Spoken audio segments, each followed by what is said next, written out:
Train people well enough so they can leave.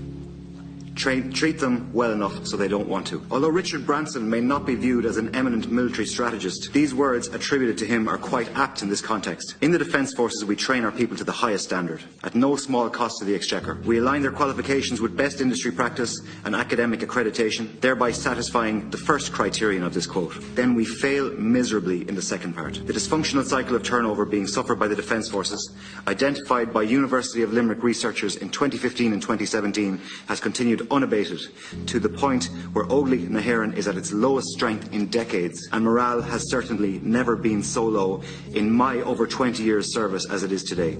This trend appears set to continue according to numerous Defence Forces employee engagement surveys and RACO's own recent research. 3,200 personnel left the Defence Forces in the 5 years between 2014 and 2018, which is an astonishing 34.7% of the average strength for those years. And before people think that this is due to the early mandatory retirement ages for Defence Forces personnel, I must categorically state that 82% of these were premature voluntary retirements. It was recently reported in numerous media publications that the unprecedented recruitment drive in the year 2017 yielded a net increase in the single figures in personnel, and that €15 million was spent in that year on induction training. It may shock the committee to learn that in 2018 the Defence Forces attempted to induct a similar number of candidates through a highly visible and professional recruitment campaign.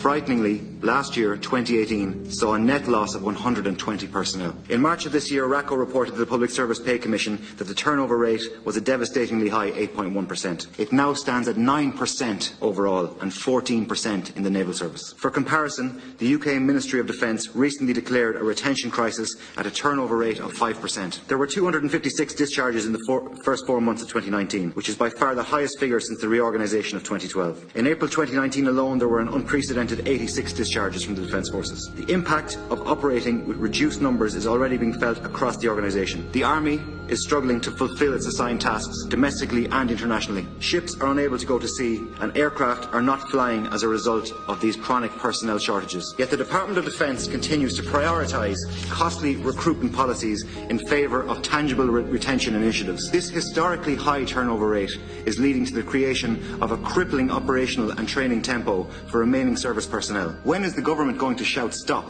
Does it realise that defence capability is being ground into the dust? Does it care? Inadequate supervision and mentoring, combined with inadequate training manning levels, leads to inevitable burnout and creates serious concerns for governance and the ability to manage risk and to ensure the well-being of our personnel. The UL Climate Survey and Focus Group reports laid bare the mental health difficulties, increased stress and low morale being experienced by Defence Forces soldiers, sailors and aircrew. Our people are double and treble jobbing in an effort to maintain operational output due to inadequate trained manning levels in units.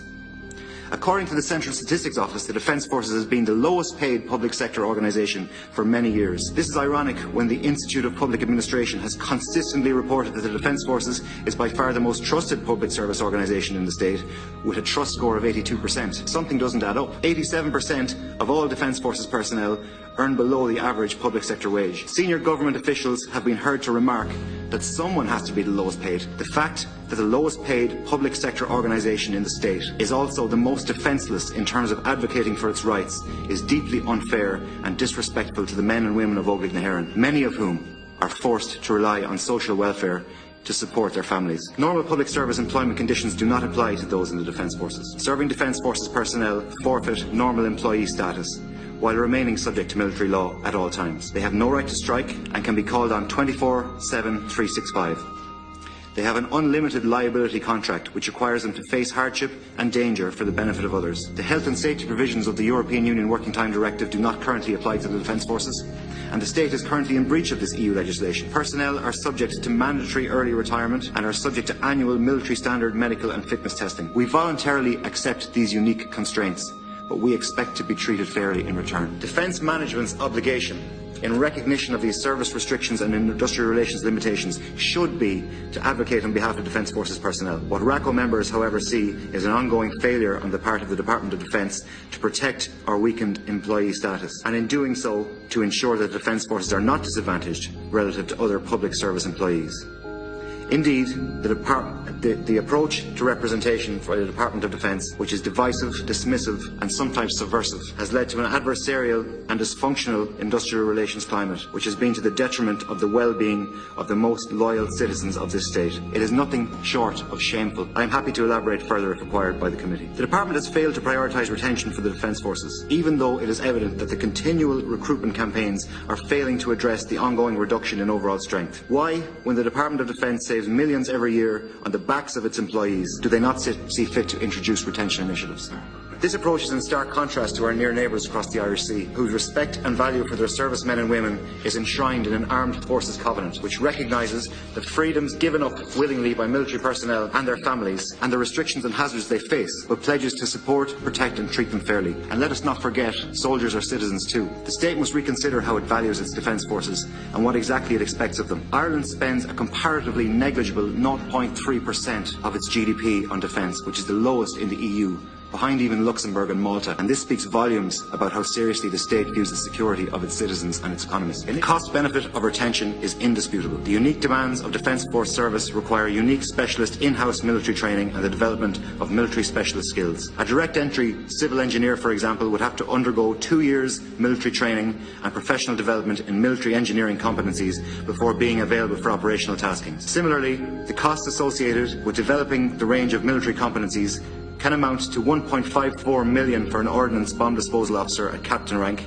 or 1.72 million for a captain pilot in the Air Corps. The cost of training one officer cadet is estimated at over €100,000 per student. At what point of dysfunction will management favour retention over the continual failing demands of recruitment? We cannot go to market to replace a middle manager, such as an experienced captain or sergeant. We replace them with cadets and recruits. At a turnover rate of 9%, the policy is destined to fail. With this in mind, a comprehensive external review, similar in nature and scope to the Gleeson Commission on Remuneration and Conditions of Service in the Defence Forces of 1990, or even the recent Commission on Future Policing, should now be considered by government, where management are unable or unwilling to address the underlying organisational issues. The Defence Forces is currently surviving on the goodwill of its personnel, that willingness to go over and above the call of duty to achieve the mission or complete the task. The inability of personnel to take to the streets to protest at their appalling service conditions has resulted in them voting with their feet and leaving the organisation. It is, however, humbling to witness the concerned efforts of veteran and family organisations in attempting to highlight the shameful treatment of service personnel. Their efforts have not gone unnoticed and hopefully shall not be in vain. Mr. Chairman, it is no exaggeration to state that the Defence Forces is staring into the abyss. The reported meagre recommendations of the Public Service Pay Commission have the potential, if implemented, to act as a catalyst for further departures. Government should be encouraged to ensure that the loyalty displayed by thousands of soldiers, sailors and aircrew is reciprocated, and that they be paid a living wage, and that their skill and experience be recognised for the indispensable and irreplaceable asset it truly is. RACO strongly recommends the adoption of a specific Defence Forces standing independent pay review body to ensure military personnel are fairly treated. Unnecessary suffering is the worst kind, and government has it within its power to easily remedy many of the retention difficulties